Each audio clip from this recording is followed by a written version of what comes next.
Central African Time, Fireboy, DML, and this one titled Dopamine. Before that, Area Star coming in with Samaritan. If you have just joined us, welcome to it. This is African Diaries, Shéila Ndikumana keeping you company, and it is time for us to get that flair, that flavor that we've been looking for. I did say to you that in these 2 hours, we're doing all things cuisine. And then we're going to get into some music, okay? So I feed you a little bit and then we get you dancing. That is the order of the day. If you want to send through your questions, do find us on WhatsApp, +2 7 63406 9126. This evening, we are in the presence of a culinary artist whose journey began in the heart of the Bushveld and has since taken him to global kitchens. Chef Chris grew up in Limpopo and was inspired by family-rooted food traditions that have carved his own path in hospitality and cuisine. We'll be exploring his story around food and how he merges culture, creativity, and craft in the kitchen. Chef Chris, thank you so much for joining us. Welcome to African Diaries. I believe we are still trying to get a hold of Chef Chris, but as we do that, let me ask you the question. I've noticed something. In actual fact, maybe this is part of my diary scribing for the evening. Now, when I'm in the kitchen, it's either I go big or I just don't do it. There was a season where having these 10-minute, 15-minute quick meals that one could prepare was something that we used to do. But now I just get the sense that if I'm not going to cook everything as it should be, if I'm not going to spend 24 hours making that chicken broth, then might as well not do it. Is that how you feel about food? Is that how you treat your kitchen? Perhaps you have a different strategy and you can help me in this regard. Again, on WhatsApp, it is +2 7 63406 9126. Chef Chris is in the building. In actual fact, online is more of the correct response, and he is joining us. Mr. Chris, thank you so much for joining us. Welcome to African Diaries. Thank you so much in the studio, and thanks to the listeners of Channel Africa. Chef Chris, we were supposed to have you here in studio, okay? It's a Friday. We want to eat the food. We want to enjoy ourselves. Why, sir? Like, Miss Shéila, is that food is life, and we always want to grab that vibe of food wherever we go, even in the morning, your afternoon, in your evening. So some of us, we eat before we sleep, So that's why we need food all the time. We needed the food in the studio. Nevertheless, let's start with your story, right? Yours is one that begins in Limpopo, in the Bushveld. Walk us through those early days when perhaps mommy was preparing food or grandma was preparing food, and you were just observing and were fascinated by these. So can I get your question again? Walk us through your early stages of being in the kitchen, yeah? Where you were witnessing perhaps mom or making something in the kitchen that fascinated you? I think I never had a tricky part in terms of food. The only thing that I will tell as my story to you is that my late grandfather was the one as an inspiration. So each and every time he's the one who will sit and watch TV for us and see all these food channels. And then for me, when I tried to cook something, he was always the best person to be my judge. So every time when I cook, I don't know, even if maybe from my side, I feel like, maybe this dish doesn't taste good, or maybe this whatever that I cooked maybe is not a prop to him, maybe he will always just give me a highlight of 5, like top 5 rating marks. And that kept me as an inspiration. So I've never been fascinated more especially in that. The fascination came in terms of my studying career for college. That's when most of the dishes, because I was not yet acknowledged to them. And then it was just a struggle for me. Sure. Let's talk about that desire to want to get into the culinary arts. Was it your grandpa that steered you in that direction? Did you always know that you wanted to be a chef? Not even in a single day. So he's the one who pushed me. The funny part is that growing up in rural area, after matric, you struggle to find the path of your career, based on the subject that you did throughout matric. So my grandfather was always that one who pushed me to say, Chris, you can be a chef, you can cook. Because one thing that inspired me, him actually, it was because of, that back there, hospitality was not yet dominating in the country, popping very well like other countries. And then male dominant was very, very, very low, and I would say very rare in terms of that. So it was more of as if like it is an occupation of like women in general. So my grandfather was the one that always tells me that, Chris, you can nail this career. You can be one of the male top chef in future if you think of this, because you can have you can develop a passion about it. So it's the one who pushed me to either further the study of hospitality. Chef Chris, your grandpa said it and then you became it. Yeah? I became it. Hooray! I left home. Exactly that. Let me share the story with the listeners of Channel Africa. Yeah. I left home without having an idea of what I want to pursue after matric. And I remember when I went to our church, and then it was towards New Year's Eve, and then it was more about what is it, because I was still waiting for my result. So it was more about what is it that I need. So after getting my result, that's when I decided I gave them a call at home and say, I'm going to college, I'm going to study. So that's how I started, up until my journey became and became more of who I'm becoming today. Chef Chris, I want to understand that shifting of mindsets. Yes. Right? You get your results, you are holding them, and you look at them and you decide, wait again, go up there for a living, and I'm going to make sure that my grandfather's words are going to come into fruition. Talk to me about that headspace. What was it? Was it the words of your grandfather that echoed? Was it you deciding, Vele, this is it. This is who I want to be. This is what I want to do. Or were there other, influences when that decision came? I would say it was both, because firstly, the taproot, it was his inspiration and how it inspired me and pushed me. And secondly, it was me like chopping it up based on what he said and saw in me, And then that's when the decision came, okay, my grandfather said this and he pushed me to believe in this career. And then I took it very, very, very serious. And to be honest, like, I remember he said to my mother to say, let the child be him. And if he wants to study for cooking, let me support him financially. Let me pay everything. And I remember 2013, because I completed my matric 2012, he paid for accommodation. While I was still thinking of bursaries, he was like, no, rest assured, I will pay for this fees. And then he did. And proudly, that's why I had to stand and then be very serious into educational level to level up my career. And to share with you is that, when it's a fortunate moment, after my first year, I became one of the top students, and then I started being part of your games in South Africa, where Chiefs and Pirates comes to Pitamgaba, and then we are those of the top students where we do VIPs. So those is just an element of path of inspiration that came along to just keep me pushing in the industry.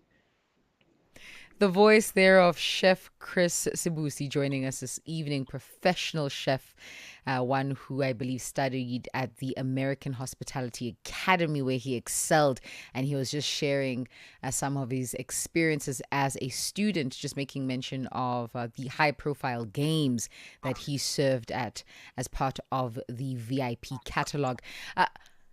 Chef, I want to talk about making food, right? You don't just make food. You tell stories. Yes. You bring what once was, what you once had your grandfather show you, something that inspired you from home, and you infuse it with what you learned in the practices and the spaces, of course, the schools that you went to.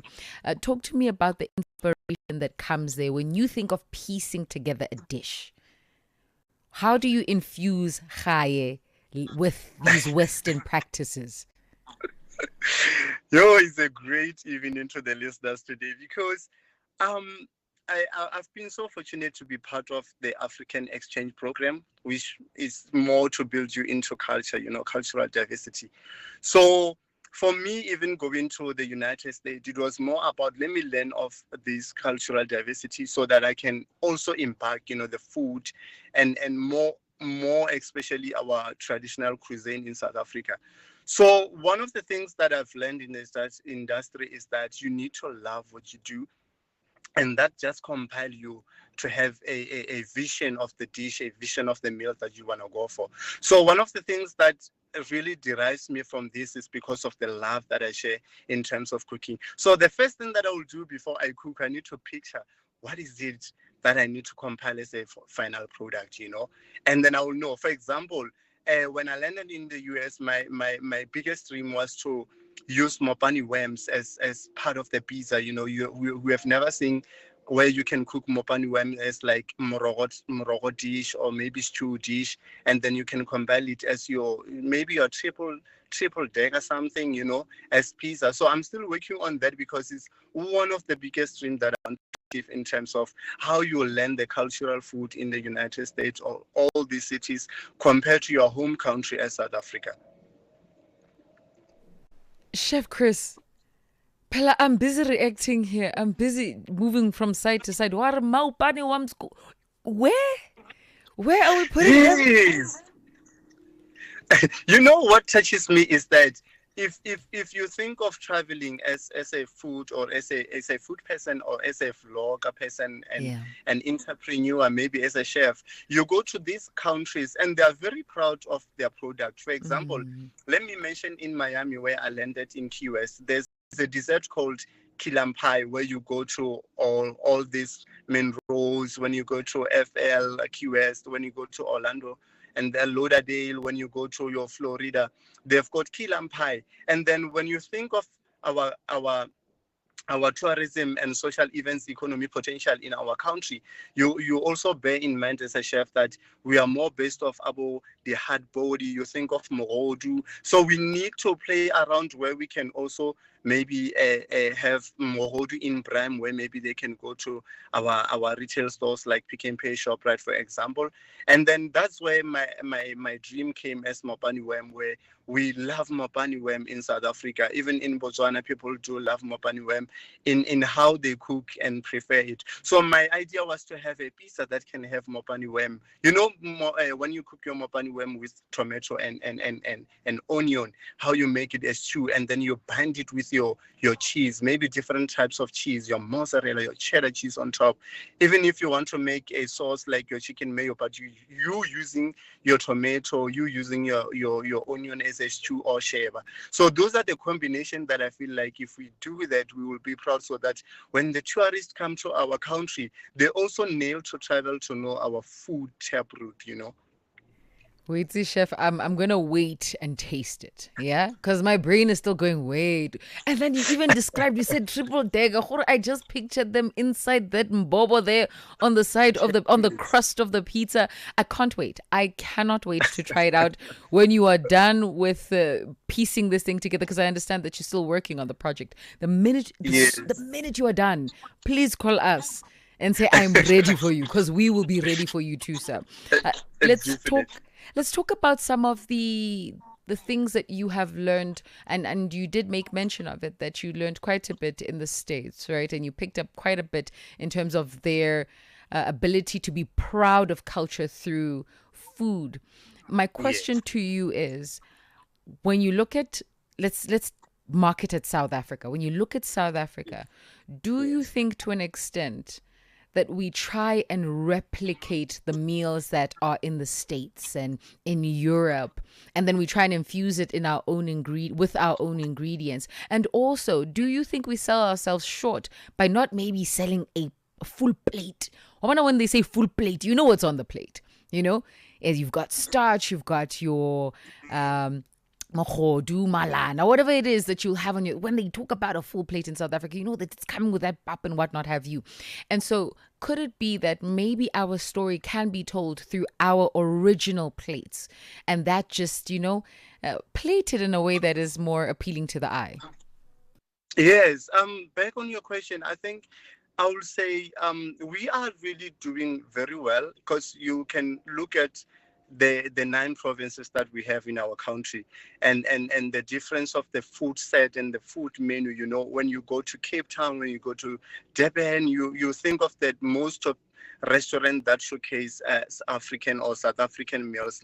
When we talk of South Africa, the only thing that I feel is missing in the gap is our culture, because now when we move with technology, when we move with new environmental dishes that are happening in world, we are more attached to one of the most topping dishes, and we want to also infuse our ingredients to match the standards of what other countries are moving towards. So, but one thing that I loved is that when you are placed into this curriculum, which is more of your cultural diversity, it reminds you of your taproot. It reminds you where you come from. So I think we, as the chefs, maybe even the future chefs and our leaders of the top celebrity chef, it is more if we can also push to showcase our traditional dishes, so that we impact and invent these things into the international platforms, where when you look at the food channels on television, more especially all these top channels on the TV, you see that it's more of the countries that are so proud of their dishes. So I feel like if we also can have like that big channel where we showcase all these 9 provinces with the different traditional dishes into your maybe Bapedi, the Tsonga, the vendors, where we do our traditional samp as Tsongas, as vendors, as the Pedi and Zulus. It will be very, very, very proud, so that even the grandchildren of ours, they will be very proud to see the taproot of our culture into food. Let me give you an example. When you land in Venda, there's certain dishes that you want to try. They've got a yellow maize, Even when you go to Gauteng these days, there's a restaurant that showcase the Venda food. So we need such, so that when you land in Polokwane, what kind of dishes as the tribe of the Pedi, that you can go to a restaurant, even if it's at malls, so that we can have such restaurants. Now, if you go to our malls, it's very rare to find the traditional restaurants where we see our hard body, and then when we see our mohodu, and when we see your mashonja, your bobarekiwe in Sepedi, where it has some beans mixed with some flowers, but if it's together hodu, for example. So those are the things that I feel like is in the missing gap of our cultural diversity into food markets. So we still need to push and host such markets, and have certain shops or restaurants that can push to showcase, because remember that the history of food is also about the level of tourism in our country. So when we need to knock off the growth of economy, we need to knock it off in terms of how we showcase the traditional dishes, so that South Africa can also be on map. When you watch your TV, when you just like switch on your TV, most channels is most of the international. So we still need to push in where the channels also can come into tourism and hospitality sectors. Chef Chris, will park it here for now. Thank you so much for joining us. This has been fruitful. Listen, myself and a cohort of people on TikTok are coming when you do that maopane pizza. You said a triple deck. Horror, we are expecting exactly the same thing, Waban. It must be that one. Definitely. Don't remix it. No. We want the one you were thinking of. You described it. You said when you use your tomatoes and your onions and you put some cheese, mozzarella. Yes, we are coming for that one. We want to bite, all of us. Right? Yes. Thank you so much for joining us. This has been beautiful. Thank you so much. And thanks to the listeners of Channel Africa. Thank you. And have a blessed evening. Oh, you have yourself a splendid one as well. The voice of Chef Chris, a Limpopo-born culinary artist taking South Africa and its cuisine to global stages. That conversation just reminding me of how creative Africans are when it comes to being in the kitchen. I know that this is something that was once upon shunned on, right? The context of Africa, its state of culinary arts, and how there was a necessity for us to follow the route of classical training. That means your French-styled training when it comes to cuisine preparation, gastronomy.